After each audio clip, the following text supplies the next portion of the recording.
जय मसीह की यह सजीव वाहिनी है। आपकी दैनिक प्रेरणा में आपका स्वागत है। आज का विषय है परमेश्वर का डेरा मनुष्यों के बीच में है। आइए हम पढ़ते हैं। इसलिए अब यदि तुम निश्चय मेरी मानोगे और मेरी वाचा का पालन करोगे तो सब लोगों में से तुम ही मेरा निज धन ठहरोगे। समस्त पृथ्वी तो मेरी है। ये वचन परमेश्वर ने इजराइल लोगों को दिया और उसने बताया, परमेश्वर ने उनको बताया है कि अगर तुम मेरी मानोगे, निश्चय मेरी मानोगे और मेरी वाचा का पालन करोगे। परमेश्वर की जो वाचा रहती उसका हमें पालन करने का है, तो हम उसके निज धन ठहरते हैं।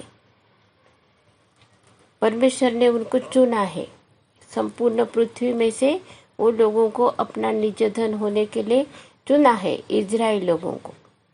ये वचन के द्वारा हमें स्पष्ट होता है। अभी हम लोग पढ़ते हैं व्यवस्था विवरण 14 अध्याय 2 वचन। क्योंकि तू अपने परमेश्वर यहोवा के लिए एक पवित्र समाज है और यहोवा ने तुझको पृथ्वी भर के समस्त देशों के लोगों में से अपनी निज संपत्ति होने के लिए चुन लिया है। परमेश्वर ने चुना है। ये परमेश्वर की चॉइस है कि एक पवित्र समाज, परमेश्वर का निज पवित्र समाज होने के लिए अलग किया है परमेश्वर ने उनको। ये परमेश्वर का वचन है, हमें ऐसे स्पष्ट होता है। हम लोग देखते हैं व्यवस्था विवरण 26 अध्याय 19 वचन। और कि वह अपनी बनाई हुई सब जातियों से अधिक प्रशंसा, नाम और शोभा के विषय में तुझको प्रतिष्ठित करे और तू उसके वचन के अनुसार अपने परमेश्वर यहोवा की पवित्र प्रजा बना रहे। ये लोगों के लिए जो चुने हुए जो राष्ट्र है, परमेश्वर ने चुना हुआ राष्ट्र है। परमेश्वर की इच्छा है कि उनको परमेश्वर अधिक प्रशंसा और अच्छा उनका नाम और प्रतिष्ठा और वो जो पूरा जो देश है, कंट्री है, वो पवित्र प्रजा वो बन के रहे परमेश्वर की। ये परमेश्वर की इच्छा है और परमेश्वर ने उनको चुना है और वो परमेश्वर ने उनके साथ में ये वाचा बांधी है। अभी हम देखते हैं पहले शमूएल 12 अध्याय और 22 वचन। यहोवा तो अपने बड़े नाम के कारण अपने प्रजा को न तजेगा, क्योंकि यहोवा ने तुम्हें अपनी ही इच्छा से अपनी प्रजा बनाया है। परमेश्वर ने अपनी इच्छा से उनको अपनी प्रजा बनाया है। अभी हम देखते भजन संहिता 29 और 11 वचन। यहोवा अपनी प्रजा को बल देगा, यहोवा अपनी प्रजा को शांति की आशीष देगा। पर क्योंकि परमेश्वर ही हम वो उनकी जो प्रजा है उसकी प्रजा को बल देता है, शांति देता है, क्योंकि वो उनकी प्रजा है। अभी हम लोग देखते हैं भजन संहिता 78 और 32 वचन। इतने पर भी वे और अधिक पाप करते गए और परमेश्वर के आश्चर्य कर्मों की प्रतीति न की। ये लोग जो परमेश्वर ने अपनी प्रजा बनाई है, अपनी वाचा उनके साथ में बांधी है। परमेश्वर ने उनके बारे में बहुत कुछ अच्छा सोचा है, उनको प्रतिष्ठित करने का सोचा है, उनको पवित्र रखने का सोचा है। अभी वो लोगों ने क्या करा है, वो तो और भी परमेश्वर से वो दूर हो गए। वो नहीं करते हैं, अभी वो वाचा को वो नहीं मानते हैं। नहीं, जो आश्चर्य कर्म करे हैं परमेश्वर ने उनके लिए वो भी भूल गए हैं और परमेश्वर की वो प्रतीति करते हैं। ये मनुष्य है। अभी हम लोग पढ़ते हैं भजन संहिता 100 और 3 वचन हम लोग पढ़ते हैं। निश्चय जानो कि यहोवा ही परमेश्वर है, उसी ने हमको बनाया और हम उसी के हैं। हम उसकी प्रजा और उसकी चराई की भेड़ें हैं। यहाँ पर ये भजन संहिता हमारा याद है, बचपन से हम लोग पढ़ते आते हैं और हम लोग ये कबूल करते हैं हमारे मुख से कि उसी ने हमको बनाया, परमेश्वर ने हमको बनाया और हम उसी के हैं, परमेश्वर के हैं हम उसकी प्रजा है और हम उसकी चराई की भेड़ें हैं। वो हमारा चरवा है। और सारी पृथ्वी के लोगों को बताया कि तुम क्या करो, परमेश्वर का धन्यवाद करो। इस सारी पृथ्वी के लोगों परमेश्वर का जय जयकार करो, परमेश्वर का धन्यवाद करो। अभी हम लोग देखते हैं लूका रचित सुसमाचार 1 अध्याय और 17 वचन में क्या लिखा है। वह एलिय्याह की आत्मा और सामर्थ में होकर उसके आगे आगे चलेगा कि पितरों का मन बाल बच्चों की ओर फेर दे और आज्ञा न मानने वालों को धर्मियों की समझ पर लाए और प्रभु के लिए एक योग्य प्रजा तैयार करे।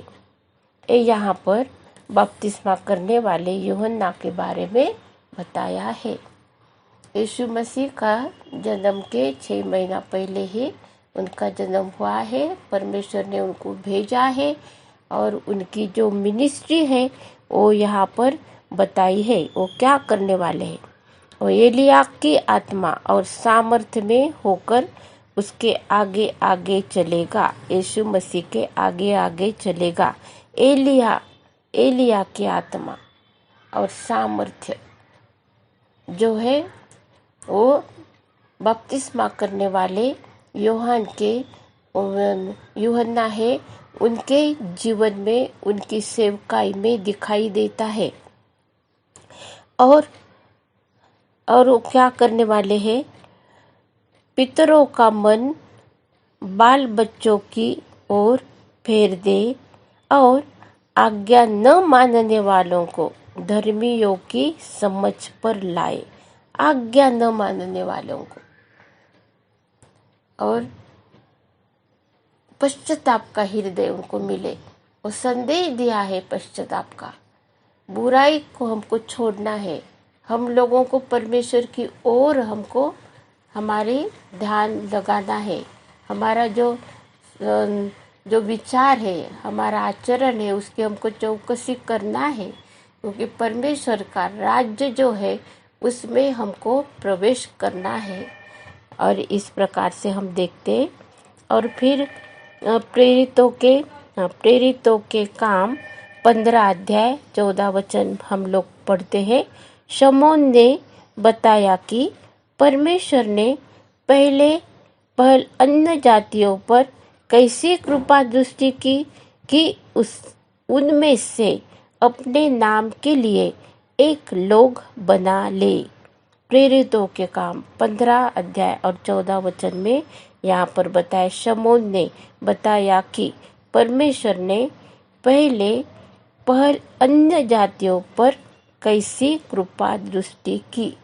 अन्य जातियों के ऊपर जो इज़राइल के लोग हैं, वो परमेश्वर के प्रजा है, परमेश्वर के चुने हुए लोग हैं, उनको छोड़कर और दूसरे लोगों के ऊपर कृपा दृष्टि की है कि वो परमेश्वर का वचन समझे और उनके ऊपर पवित्र आत्मा का सामर्थ्य से पवित्र आत्मा परमेश्वर ने उंडेल दिया है और उन लोगों ने उद्धार का संदेश सुना है और प्रभु यीशु मसीह पर उन लोगों ने विश्वास किया है। ये क्यों कि परमेश्वर उनको अपनी प्रजा बनाने के लिए, अपनी प्रजा ठहराने के लिए परमेश्वर के मन में है और वो उसकी वो योजना है कि हम उसके प्रजा बने। हालेलुया, स्तुति धन्यवाद। ये वचन हमको बता रहा है।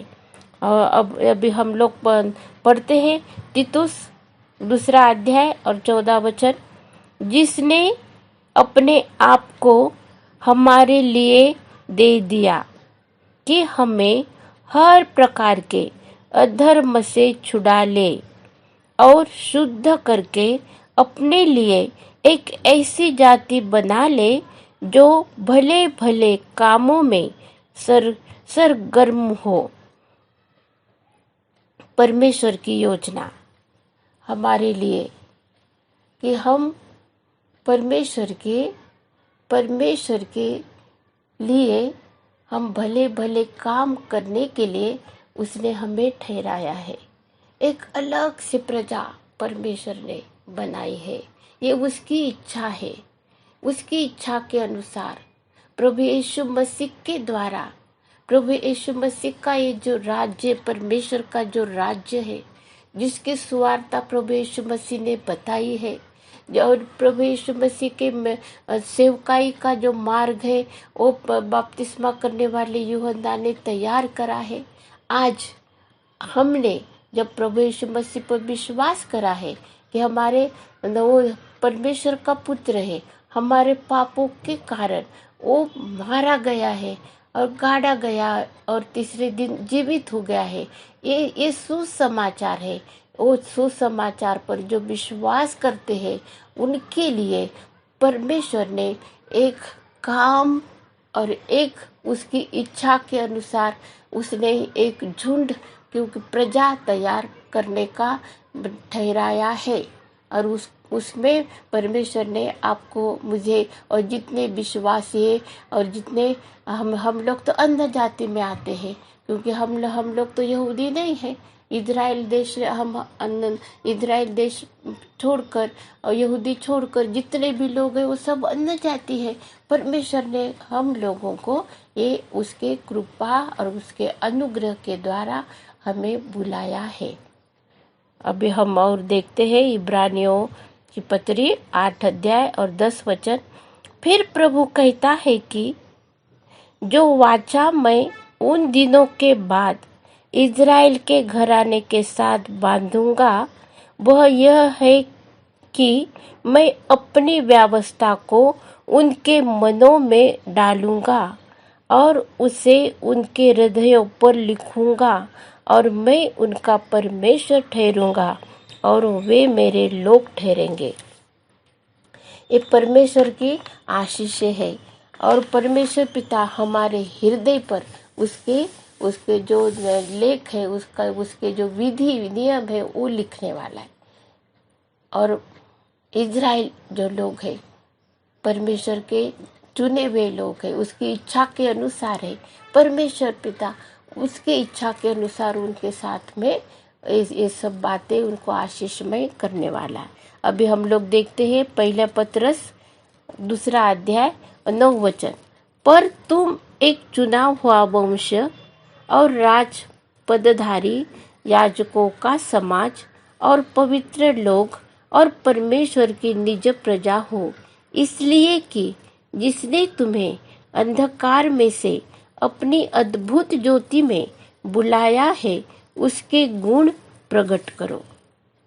यहाँ पर हमें वचन सिखाता है, वचन हमें ये बताता है कि तुम एक चुना हुआ वंश है और राज पदधारी याजकों का समाज है और पवित्र लोग और निज प्रजा हो, इसलिए कि जिसने तुम्हें अंधकार में से अपने अद्भुत ज्योति में बुलाया है उसके गुण प्रकट करो। ये परमेश्वर की इच्छा है कि हम यीशु के गुण जो है वो हमको प्रकट करना है। वही इच्छा है प्रभु की अपने प्रजा के लिए, अपने चुने हुए लोगों के लिए। ये परमेश्वर की इच्छा है कि हम उसके गुण प्रकट करें। जब हमने प्रभु यीशु मसीह पर हमने विश्वास करा है, हम भी एक अब्राहम के संतान हो गए हैं। उसने जो वाचा बांधी है वो वाचा हमारे लिए भी है। वो हमारे जीवन में उसको पूरा करने वाला है। आइए हम देखते प्रकाशित वाक्य 21 अध्याय और 3 वचन में लिखा है, फिर मैंने सिंहासन में से किसी को ऊंचे शब्द से यह कहते हुए सुना, देख, परमेश्वर का डेरा मनुष्यों के बीच में है। वह उनके साथ डेरा करेगा और वे उसके लोग होंगे, और परमेश्वर आप उनके साथ रहेगा और उनका परमेश्वर होगा। वह उनकी आंखों से सब आंसू पोंछ डालेगा, और इसके बाद मृत्यु न रहेगी, और न शोक, न विलाप, न पीड़ा रहेगी। पहली बातें जाती रही। जो सिंहासन पर बैठा था उसने कहा, देख, मैं सब कुछ नया कर देता हूँ। फिर उसने कहा, लिख ले, क्योंकि ये वचन विश्वास के योग्य और सत्य है। परमेश्वर हमारे बीच में डेरा करेगा। हमारे बीच में परमेश्वर रहने वाला है। आइए हम धन्यवाद देते हैं इस वचनों के लिए। ये सत्य वचन है, ये परमेश्वर के लिखित वचन, एक काना मात्रा बिंदु जो है सब कुछ सच्चा है और सच्चा होने वाला है। आइए हम धन्यवाद देते हैं परमेश्वर के लिए। जो उसने वाचा बांधी है वो पूरा करने के लिए सामर्थ्य परमेश्वर है। वो अपने प्रजा को बल देता है, वो अपने प्रजा को शांति देता है। वो हमारे लिए उद्धार का मार्ग उसने खोल दिया है। आज आइए हम हमारे हृदय को हम साफ करें, हमारे हृदय को हम लोग शुद्ध करें, परमेश्वर को हम धन्यवाद दें, उसको और उसको हम ऊंचा उठाते हैं, उसके नाम को हम लोग ऊंचा उठाते हैं, धन्यवाद देते हैं, उसको हम धन्यवाद देते हैं, उसकी और हम उसकी प्रजा होने के लिए उसने हमको बुलाया है। इसलिए हम उसके गुण हम प्रकट करें। भले काम करने के लिए परमेश्वर ने हमें बुलाया है। हमारे पाप अधर्म को उसने क्षमा करा है, इसलिए हम उसको धन्यवाद देते हैं। ये पृथ्वी पर और आने वाले सार्वकालिक जीवन में परमेश्वर हमारे साथ में रहने वाला है। वो हमारे बीच में, मनुष्य के बीच में वो डेरा करने वाला है। आइए धन्यवाद देते हैं। प्रभु यीशु मसीह की शांति आपके और मेरे हृदय में राज्य करे। अब प्रभु यीशु मसीह का अनुग्रह और परमेश्वर का प्रेम और पवित्र आत्मा की सहभागिता हम सब के साथ और समस्त विश्व में विश्वासियों के साथ होती रहे। आमीन।